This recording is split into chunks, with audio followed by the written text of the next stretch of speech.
नमस्कार, आप देख रहे हैं के न्यूज। मैं हूं आपके साथ सूरी चौहान और सबसे पहले बुलेटिन में बात करते हैं जनसभा में खोया होश और कार्यकर्ताओं में जोश। आजमगढ़ का रुख कर लेते हैं। आजमगढ़ जिले में मंगलवार को लालगंज और लोकसभा क्षेत्र के खेरवा में अखिलेश यादव की जनसभा में अचानक भगदड़ मच गई। जैसे ही अखिलेश यादव अपना संबोधन शुरू करते हैं और वहां से कार्यकर्ता जो हैं वो जोश में आ जाते हैं, जैसे कुछ ही देर में भगदड़ जैसी स्थिति बन जाती है। पुलिस ने मौके पर पहुंचकर मामले को संभाला और इस दौरान पुलिस कर्मियों द्वारा कुछ लोगों पर डंडा चलाने की भी बात सामने आ रही है। और इसके बाद अखिलेश यादव ने अपना संबोधन शुरू किया, जमकर बीजेपी पर हमला बोला। उन्होंने कहा कि लोकसभा की 543 सीटों में देश की जो 140 करोड़ की जनता है, इनको 143 सीटें भी नहीं देगी। हमारी सरकार बनने पर राशन की मात्रा बढ़ाई जाएगी, डाटा भी देने का काम सपा करेगी। वर्तमान सरकार पर निशाना साधते हुए कहा कि पहले इन्होंने फ्री डाटा दिया और अब इसके हाथ में सबके हाथ में मोबाइल आ गया तो बंद कर दिया। किसान पहुंचे यूरिया खरीदने तो उनको नैनो यूरिया पकड़ा दी गई और नैनो यूरिया बेचकर फरार हो गए।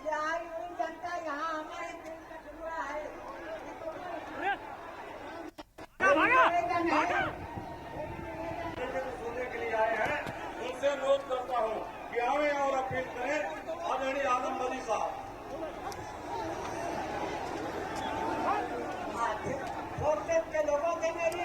और ऐसा पीछे पड़े हैं, कह रहे थे 400 पार। याद है आपको, जब शुरू चुनाव हुआ था तो 400 पार, लेकिन इस बार 400 हार का जनता नारा लगा रही है। और ये 400 पार तो हम लोग बाद में समझ में आए। ये जो 400 पार का नारा है, आप पढ़े लिखे लोग हैं, आप समझ लीजिए जो 400 पार का नारा इन्होंने दिया वो इसलिए दिया क्योंकि लोकसभा में जो सीटें हैं वो है 543 और 543 में अगर 400 पार बीजेपी कह रही है तो बताओ कितनी सीटें जीतने जा रही बीजेपी? 543 में 400 पार कितनी सीटें हैं? 143। और इस बार देश की 140 करोड़ जनता इनको 140 सीटों के लिए भी तरसा देगी।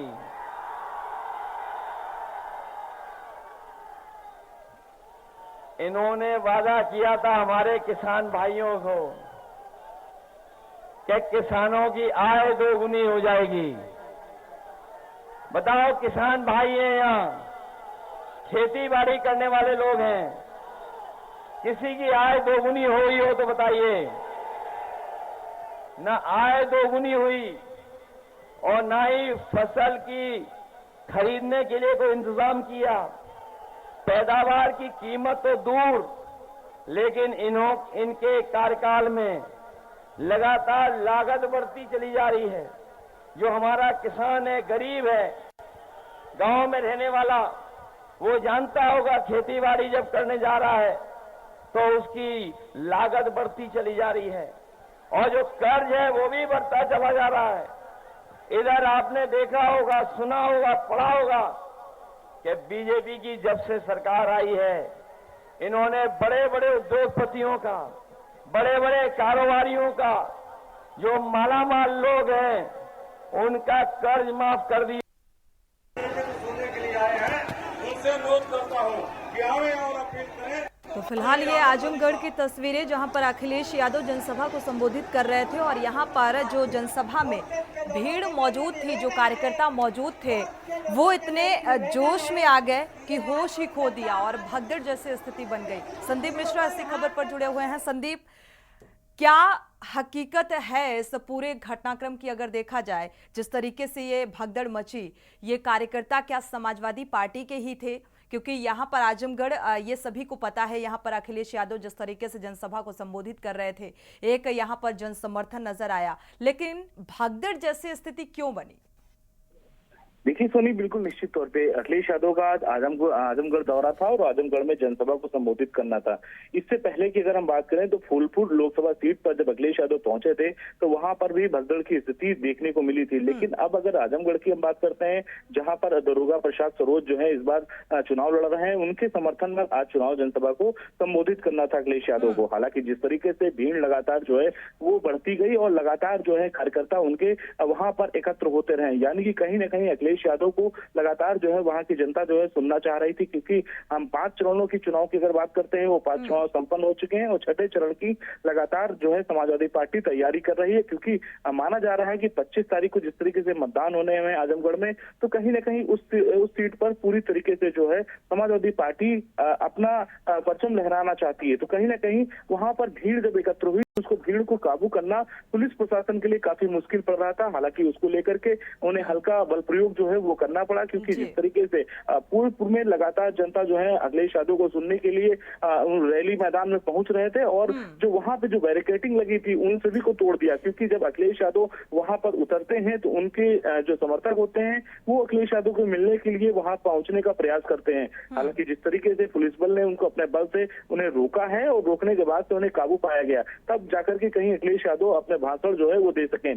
इसी बीच वीडियो में जो देखा गया है कि किस तरीके से वहां पर जो है कुर्सियां उठा करके लोग जो है फेंकते हुए नजर आ रहे हैं। इसके साथ साथ आसपास के जो कैमरे लगे थे, वो जो टेंट लगे थे, उसको तोड़ते हुए नजर आ रहे हैं। ईंट पत्थर फेंकते हुए नजर आ रहे हैं एक दूसरे पे। बिल्कुल संदीप, इसीलिए तो ये सवाल भी बेहद महत्वपूर्ण हो जाता है। आपको पता है लगातार चुनावी मंचों से भारतीय जनता पार्टी के जो दिग्गज हैं वो ये भी आरोप लगाते रहे हैं कि समाजवादी पार्टी यानी कि गुंडागर्दी की सरकार, और जो कार्यकर्ता इस तरीके का माहौल क्रिएट करते हुए नजर आए, तो क्या साइड इफेक्ट इसके देखने को मिल सकते हैं या फिर पॉजिटिव इफेक्ट देखने को मिलेगा? बिल्कुल, देखिए सोनी, निश्चित तौर पे जिस तरीके से अखिलेश यादव लगातार जनसभाएं कर रहे हैं, उत्तर प्रदेश में कई जगहों पे जा जाके जनसभाएं कर रहे हैं। जो हमने 2 दिन पहले फूलपुर में देखा कि किस तरीके से वहां पर जब पहुंचे थे अखिलेश यादव, तो अखिलेश यादव को बोलने नहीं दिया जा रहा था। वजह इसकी ये थी कि पीछे से जो शोर मच रहा था, जो लोगों का जो उत्साह था वो काफी ज्यादा था। इसकी वजह से अखिलेश यादव अपने भाषण भी पूरे नहीं कर पा रहे थे। तो यही दूसरी सबसे बड़ी वजह आजमगढ़ में आज देखने को मिला। जब आजमगढ़ में भीड़ ऐसा बढ़ गई, एकाएक बढ़ती नजर आई, जिसके बाद प्रशासन को वहां पर हल्का बल प्रयोग करना पड़ा। यानी कि कहीं न कहीं वो जो भीड़ थी उसको काबू करने के लिए बड़ी मेहनत मशक्कत करनी पड़ी पुलिस को, तब जाकर के काबू हो पाया। हालांकि अखिलेश यादव लगातार उत्तर प्रदेश की अगर हम बात करते हैं तो काफी चर्चित चेहरे हैं, क्योंकि जिस तरीके से उनके भाषणों को सुनने के लिए लोग जो है पहुंचते हैं, वहां पर जाके मंच के आसपास जाते हैं, साथ ही साथ में जनसभाओं में लगातार। और जो समाजवादी पार्टी के कार्यकर्ता और नेता हैं वो फिलहाल प्रशासनिक सुरक्षा व्यवस्था को लेकर सवाल उठाते हुए नजर आ रहे हैं। शुक्रिया इस तमाम जानकारी को साझा करने के लिए। दारोगा प्रसाद के समर्थन में ये चुनावी जनसभा को संबोधित करने के लिए पहुंचे हुए थे अखिलेश यादव, और इस दौरान जोश इतना हाई कार्यकर्ताओं का, जो यहां पर कार्यकर्ता और भीड़ इकट्ठा हुई कि उन्होंने आपा खो दिया, होश खो दिए और भगदड़ जैसी स्थिति बनी। यहां तक कि लाठीचार्ज तक की नौबत आ गई। बढ़ते आगे बात करते हैं लोकसभा चुनाव 2024 को लेकर दिग्गजों की जो जनसभाएं लगातार जारी हैं छठे और 7वें चरण के मतदान को लेकर।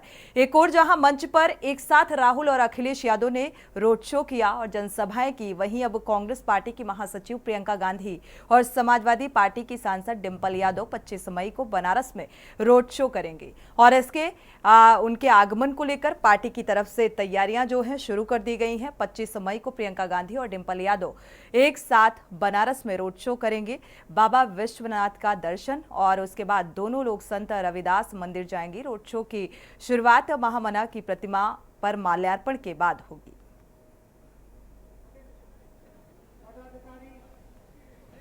विक्की डे इसी खबर पर जुड़े हुए हैं। विक्की डे, अगर देखा जाए यहाँ पर जो दिग्गजों की साख, और कहा जाए एक तरफ प्रधानमंत्री नरेंद्र मोदी और दूसरी तरफ, क्योंकि इससे पहले जब प्रधानमंत्री नरेंद्र मोदी पहुंचे हुए थे वो एक काशी वासियों का, बनारस वासियों का प्रेम आपने देखा, और अब डिंपल यादव और प्रियंका गांधी वाड्रा यानी कि संयुक्त रोड शो होगा ये। तो क्या कुछ तैयारियां और क्या कुछ उत्सुकता फिलहाल देखने को मिल रही है इस रोड शो को लेकर? देखिए बिल्कुल सोनी, आपको बता दें कि 5 चरण के चुनाव हो चुके हैं। अब बचे जो 2 चरण है, जो 25 मई को और 1 तारीख को, 1 जून को जो है बनारस में चुनाव होने हैं। अब जो है जो सारे दिग्गज राजनेता जो है, सभी के जो स्टार प्रचारक है, वो सभी ने अपना रुख जो है वाराणसी की तरफ कर दिया। वाराणसी जो सबसे चर्चित सीट है, यहाँ पे प्रधानमंत्री नरेंद्र मोदी ने 14 को नामांकन भी किया और आज एक बार फिर वाराणसी पहुंचे हैं संपूर्णानंदे। और आज जो कार्यक्रम है प्रधानमंत्री मोदी का, वो 25,000 महिलाओं को सीधा संवाद और सम्मेलन कर रहे हैं। और ऐसा माना जा रहा है कि ये पहला ऐसा कार्यक्रम है जो वाराणसी में किया जा रहा है। इस समय प्रधानमंत्री नरेंद्र मोदी मंच पे मौजूद है। वहीं दूसरी तरफ बात करें इंडिया गठबंधन की, तो आगामी जो है 25 तारीख को डिम्पल यादव समाजवादी पार्टी की और प्रियंका गांधी कांग्रेस पार्टी की, दोनों जो है वाराणसी पहुंचेंगी और रोड शो करेंगी। इसको लेके जो इंडिया गठबंधन के लोग अभी से तैयारियों में जुट गए हैं और ये जो रोड शो करेंगी तो इसमें काफी भीड़ जुट सकता है, ऐसा अनुमान माना जा रहा है। क्योंकि अभी आप देखे होंगे कि आज भी जो इनको देखने के लिए, अखिलेश यादव को देखने के लिए जो जनसभा हुआ, वहाँ पे जिनके कार्यकर्ता है वो आपस से बाहर हो गए, जहाँ पे लाठीचार्ज हुआ, ऐसा देखने को मिला। तो इसलिए भी प्रशासन की भी खासा तैयारी की जाएगी। ऐसे जो रोड शो होगा उसको लेकर प्रशासन की चार चौबंद व्यवस्था करेगी इसके दृष्टिगत। हालांकि अभी पार्टी तैयारी में जुटी हुई है। आगामी 25 तारीख को जो दोनों नेत्री जो है ये बनारस पहुंचेंगे और यहाँ से रोड शो करेंगे, बाबा विश्वनाथ और कालभैरव को दर्शन करेंगे। बिल्कुल विकेट, ये देखा जाए तो बनारस के सियासी समीकरण को लेकर अगर बात की जाए तो फिलहाल ये लहर किशोर नजर आएगी। ये देखना बेहद दिलचस्प होता हुआ नजर आ रहा है जिस तरीके से अब संयुक्त रूप से प्रियंका गांधी वाड्रा और डिम्पल यादव यहाँ पर रोड शो करने के लिए पहुंचेंगी 25 तारीख को। हालांकि तैयारियां तेज होती हुई नजर आ रही हैं। शुक्रिया इस तमाम जानकारी को साझा करने के लिए। तो इस रोड शो में क्या कुछ जमीनी स्तर पर एक उत्सुकता या कार्यकर्ताओं का जो एक जनाधार है, वो फिलहाल तस्वीर बेहद खास रहने वाली है। बढ़ते आगे और बात करते हैं बीजेपी पर विश्वास, आईपीएस आए साथ। एनकाउंटर स्पेशलिस्ट पूर्व आईपीएस प्रेम प्रकाश ने बीजेपी ज्वाइन कर ली है। डिप्टी सीएम ब्रजेश पाठक ने आईपीएस प्रेम प्रकाश को ज्वाइनिंग कराया और इस दौरान बीजेपी प्रदेश अध्यक्ष जो भूपेंद्र चौधरी हैं वो भी इस बीच मौजूद रहे। बीजेपी ऑफिस में ज्वाइनिंग कार्यक्रम हुआ और बीजेपी मुख्यालय में मीडिया से बातचीत में कहा कि देश का जो कर्ज मुझ पर है उसे उतारने का मौका मिला है और बीजेपी एक ऐसी पार्टी है जो देश के लिए पूरी तरह से समर्पित है। 2047 तक विकसित राष्ट्र के रूप में भारत को स्थापित करने के मिशन में जुटी है और अब मैं भी उसका हिस्सा हूं। मैंने जो जितने भी मुख्यमंत्री यहाँ पर हुए, जितनी भी पार्टी सरकारें हुए, सब मैंने मेन लाइन में फील्ड में काम किया। मैं आदरणीय कल्याण सिंह जी के साथ भी रहा, आदरणीय गुप्ता जी के साथ रहा, आदरणीय मुलायम सिंह जी के साथ 2 बार रहा और बहन जी के साथ भी काफी निकटता रही। और आप देख रहे होंगे कि आज की सरकार में आधे लोग वो हैं जो बहन जी के साथ या काशीनाथ जी के साथ हैं। आज भी जितने भी माननीय मंत्रीगण हैं उनमें देखिए कि वो एक बहुजन मूवमेंट की उपज है, जिनका दुख दर्द जनता का उन्होंने देखा है। मैं तो विचार होता है क्या बहन जी और बीजेपी एक ही है क्या, ये कह रहे हैं आप? विचारधारा हर पार्टी की अपनी एक विचारधारा होती है और ये विचारधारा बेस्ड पार्टी है। बीएसपी भी एक विचारधारा बेस्ड पार्टी है, उसकी अपनी अलग विचारधारा है। बीजेपी की जो विचारधारा है, जो आपने देखा होगा कि इसमें एक आम व्यक्ति का, चाहे वो पंडित श्यामा प्रसाद मुखर्जी रहे हो या उसके बाद भी जितने मूवमेंट चले हैं, उन्होंने बात की है एक गरीब कल्याण की, जो अब एक आपने देखा सबका साथ सबका विकास, उसमें परिणत हो चुकी है ये धारणा। संदीप मिश्रा इसी खबर पर जुड़े हुए हैं। संदीप, देखा जाए जो विचार हैं भारतीय जनता पार्टी के और आईपीएस जो पूर्व आईपीएस रहे ओम प्रकाश जी अब भारतीय जनता पार्टी में शामिल हो गए हैं और इनका भारतीय जनता पार्टी में शामिल होना कितना फायदेमंद साबित हो सकता है, क्योंकि लगातार आपने देखा चाहे विपक्षीय गठबंधन विपक्षी अलायंस के जो नेता रहे उनका लगातार भारतीय जनता पार्टी में शामिल होना और अब एक पूर्व आईपीएस का शामिल होना। बिल्कुल, देखिए निश्चित तौर से इनकाउंटर स्पेशलिस्ट कहे जाने वाले 1993 बैच के ये पूर्व आईपीएस प्रेम प्रकाश हैं, जिन्होंने आज भाजपा जो है ज्वाइन किया है। भाजपा मुख्यालय पर उन्होंने उनकी ज्वाइनिंग जो है उत्तर प्रदेश के डिप्टी सीएम ब्रजेश पाठक और भाजपा के प्रदेश अध्यक्ष भूपेंद्र चौधरी ने कराया है। और कहा जाता है कि जिस तरीके से दिल्ली के रहने वाले हैं प्रेम प्रकाश और दलित समाज से आते हैं, प्रेम प्रकाश एक समय मायावती की काफी करीबी माने जाते थे, जो आखिर उनके कार्यकाल में प्रयागराज जोन में एडीजी की सेवा में रहे और सेवा निवृत्त भी रहे।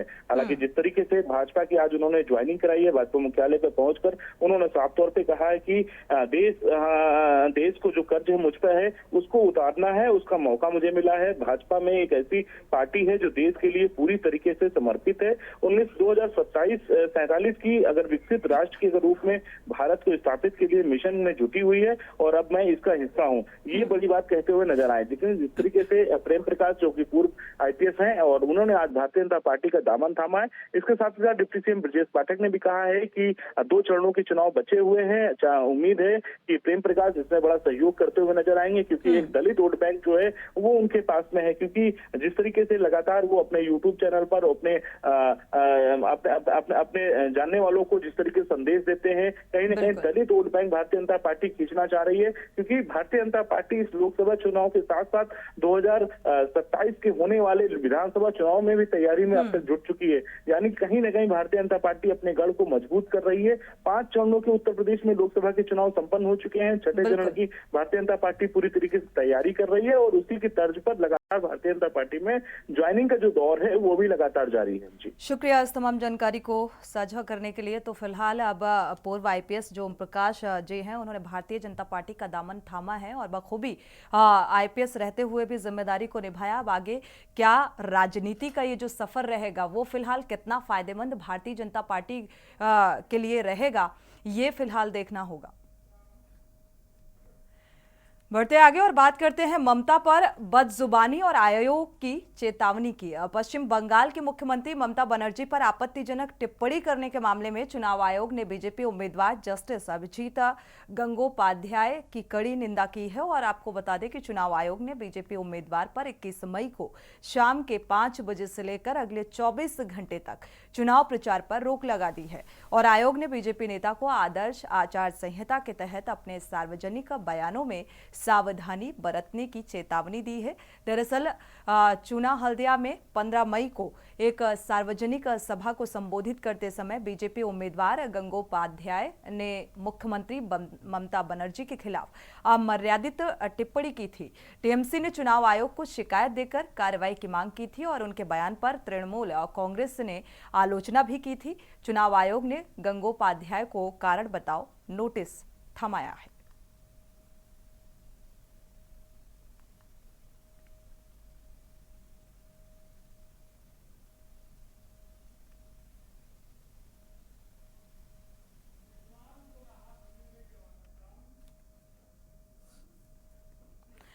बढ़ते आगे और बात करते हैं रिजवान को राहत मिल गई जमानत। जाजमऊ आगजनी मामले में कोर्ट में गवाही देने वाले गवाह को जानमाल की धमकी देना और उसके बाद रंगदारी मांगने के मामले में आरोपी सपा विधायक इरफान सोलंकी के भाई रिजवान सोलंकी को हाईकोर्ट से जमानत मिल गई है।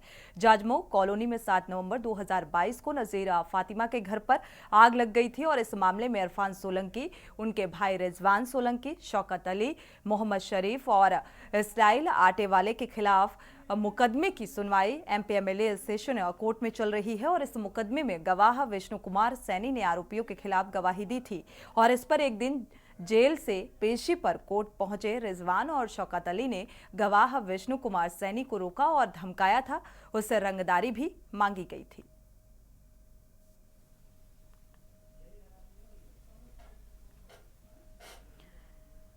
तो फिलहाल सपा विधायक रिजवान को जमानत नहीं मिल पाई है और हाईकोर्ट ने रिजवान को जमानत दी है, जो कि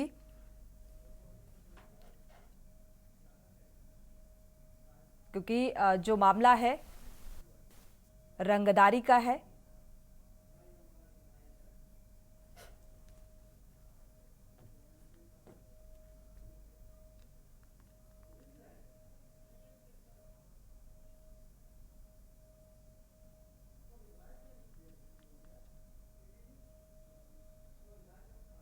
तो फिलहाल आपको बता दें मुकदमे की सुनवाई एमपीएमएलए कोर्ट सेशन में चल रही है और इस मुकदमे में गवाह विष्णु कुमार सैनी ने आरोपियों के खिलाफ गवाही दी थी।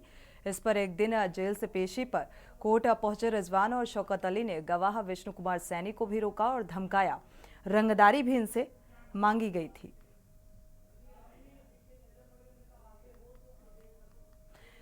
बात करते हैं सुचारू चारधाम पुख्ता इंतजाम। उत्तराखंड के मुख्यमंत्री पुष्कर सिंह धामी का दावा है कि चारधाम यात्रा की दिक्कतें दूर हुई हैं और चारधाम यात्रा जो है वो सुचारू रूप से चल रही है। चारधाम में शामिल केदारनाथ जाने वाले श्रद्धालुओं के जो बंदोबस्त हैं वो फिलहाल इस व्यवस्था से संतुष्ट हैं। देखिए यह रिपोर्ट।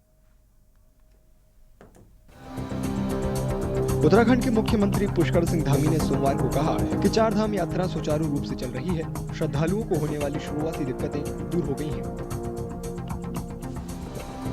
देखिए, चारधाम में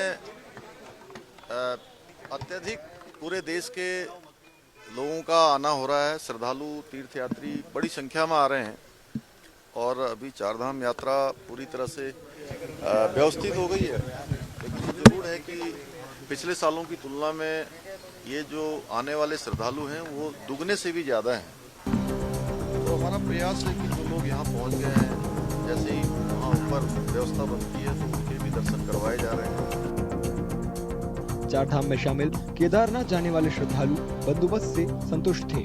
उन्होंने कहा कि उन्हें किसी भी तरह की परेशानी नहीं हो रही है। प्रशासन भी एकदम चुस्त दुरुस्त है यहाँ का और हर चीज़ की व्यवस्था अच्छी है। चीज़ की मुझे सुविधा यहाँ मिली है, रहने से लेके खाने तक की हर चीज़ की सुविधा है। यहाँ बहुत बढ़िया वो है, पार्किंग सब मतलब बहुत अच्छी व्यवस्था है यहाँ पर। नीचे सोनप्रयाग से पार्किंग करो, आगे टैक्सी की व्यवस्था अच्छी है, ऊपर खाने पीने के लिए बहुत अच्छा है। हाँ, यह थोड़ी रुकावट होती है, हर चीज़ के लिए होती है, पर बहुत अच्छा है। पिछले हफ्ते राज्य प्रशासन ने श्रद्धालुओं की भारी भीड़ को देखते हुए वीआईपी दर्शन की सहूलियत बंद करने का फैसला किया था। चारधाम है केदारनाथ, यमुनोत्री, बद्रीनाथ और गंगोत्री। तीर्थ यात्रा की पवित्रता बनाए रखने के लिए मंदिरों के 50 मीटर के दायरे में वीडियोग्राफी और सोशल मीडिया रील बनाने पर रोक लगी है।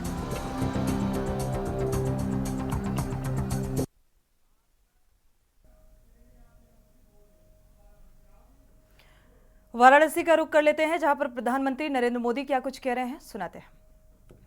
मेरा लंबे समय का अनुभव है, इसलिए मेरी सलाह आपको जरूर काम आएगी। माताओं बहनों, बीते 10 साल में पहली बार सरकार की नीतियों से लेकर निर्णयों तक हमारी माताएं, बहनें, महिलाएं केंद्र में आई हैं। इस पर उतनी चर्चा भले ही न हुई हो, लेकिन ये भारत की सक्सेस स्टोरी का एक बहुत बड़ा फैक्टर है।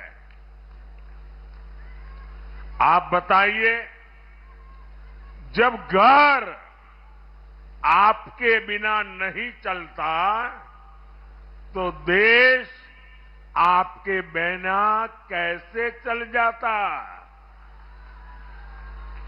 ये बात 60 वर्षों तक सरकारों को समझ ही नहीं आई। कांग्रेस सपा की सरकारों ने महिलाओं के साथ क्या किया? केवल उपेक्षा और असुरक्षा। साथियों, इंडी गठबंधन की मानसिकता ही महिला विरोधी है। इंडी गठबंधन वाले महिलाओं को आरक्षण का विरोध करते हैं। जहां इनकी सरकार आती है, महिलाओं का जीना दुभर हो जाता है। बनारस के लोग तो यूपी, बिहार दोनों में रहे जंगल राज से परिचित है। बहन बेटियों का घर से निकलना मुश्किल था।